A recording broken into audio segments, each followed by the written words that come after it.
Hi everybody, if you've recently bought a Call of Duty or you've just bought Call of Duty Modern Warfare 2019, you've probably seen the Call of Duty Endowment Defender Pack that you can buy as like an add-on for the game. And you may well have wondered a little bit about it and why should you buy it? Because you'll look at it and basically it says something about supporting careers for veterans, and you probably got a question, well wait a minute, is it just Americans?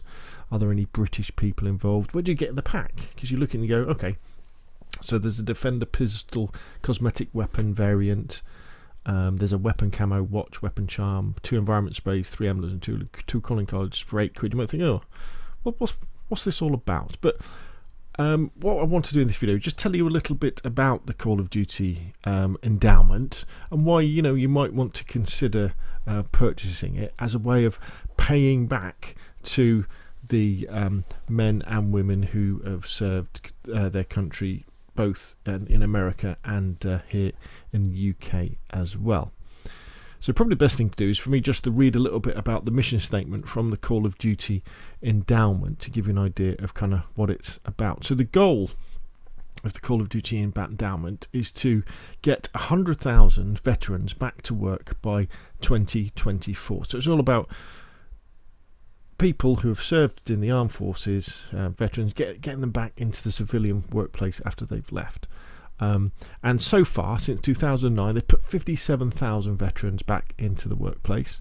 And their schemes approximately cost about $522 to get each person back in America, which is a lot cheaper than it would cost, for the government to do it, because the way that it's worked is everything's they look at the way that the companies who they work with to get veterans back into work, how efficient they are and how effective they are, not in terms of just money, but how effective they are in getting veterans back into good jobs.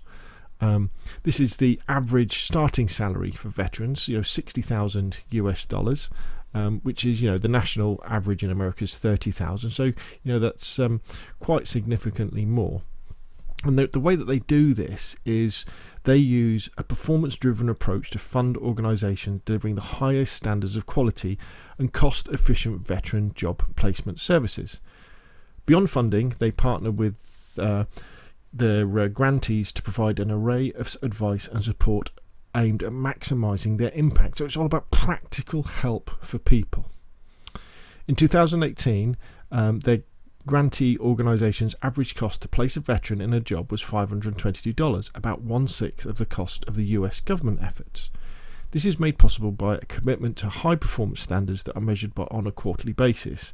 So they measure the people, the companies they work with in getting veterans back into work. So they look at how much it costs per placement, what the starting salary is, whether it's 6 months and 12 months, what the retention rate are in this job, so how effective they are at matching the person to the job, and whether it's full-time or part-time employment.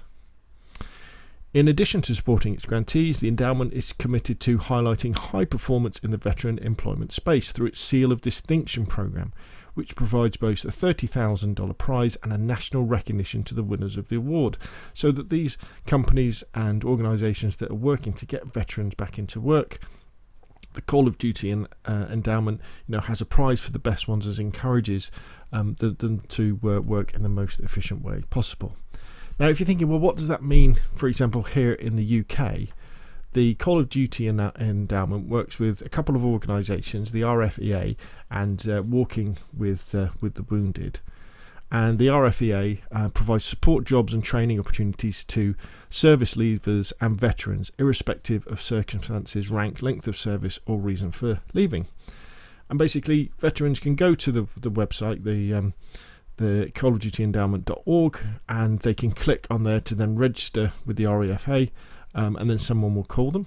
Similarly with Walking with the Wounded, they offer assistance to vulnerable, injured and sick veterans in their pathway to sustainable employment and regaining their independence. This includes providing support to homeless veterans and veterans in the criminal justice systems. Again, they go to callofdutyendowment.org, and you can click on the links, and there's a phone number to phone to get in touch with Walking with the Wounded, and they'll start a conversation about how they can help the veteran, the ex-service person with their employment search. In the States, there's a couple of different links depending if you're in the reserve or the guard. You click there and you go to Casey, or if you put in your zip code, that will then it kind of matches you up with local organisations that are there that are affiliated with the Call of Duty Endowment, which are there to put veterans back to work. So there we go, sales pitch over. Call of Duty Modern Warfare, the Code Defenders pack. It's only $7.99 in the UK. It's $9.99 in America, I think, in dollars. And what you need to do as well is when you get it, but you don't always have to use the weapon skin because it's a little bit garish.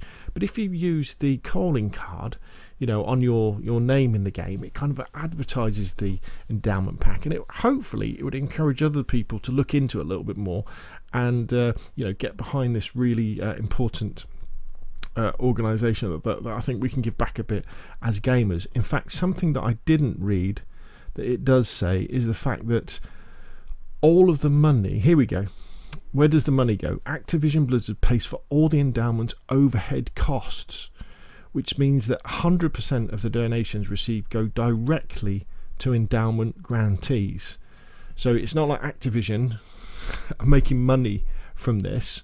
All that they're paying for the overheads, and then they're giving that money forward.